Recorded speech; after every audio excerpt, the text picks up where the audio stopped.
এবার মাঠে খুব সরষা হচ্ছে, সরষার বাম্পার ফলন হবে আশা করা যায়।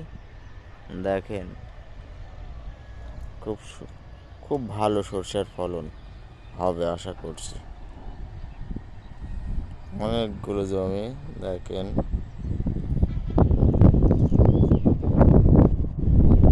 এই জমি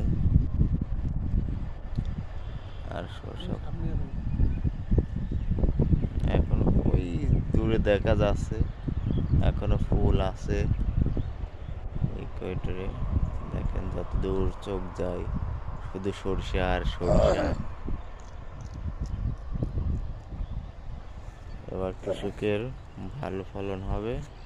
দেখেন এই পাশটায় আবার মটর, মটরশুঁটি যাকে বলে, হয়তো শাক খাওয়ার জন্য ইয়ে করছিল।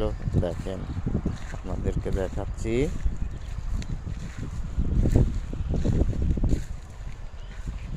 এখানে শাক খাওয়ার জন্য করছে, পরে বনেছে, অল্প অল্প সামান্য আকার হয়েছে, এখনো ইয়ে হয় নাই। সবচেয়ে বড় কথা সরিষাটা দেখে মন জুড়ে যাচ্ছে, এত ফলন হয়েছে কৃষকের। দেখেন সেই সেই সরিষা, ভালো ফলন। ওই পাশে এখনো ফুল দেখা যাচ্ছে ওই সরিষাগুলোতে, খুব সুন্দর।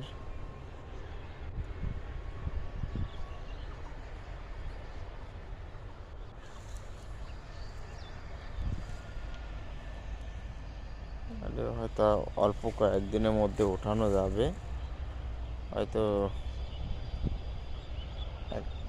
এক সপ্তাহ 10 দিন মতন লাগবে। ওই পাশের ওইটা 5-7 দিনের মধ্যেই হয়ে যাবে ইনশাল্লাহ। ওকে, আবার আর একটা কিছু দেখাবো পরবর্তীতে আর একটা ভিডিও নিয়ে আসবো আপনাদের মাঝে। ওকে, আল্লাহ হাফেজ।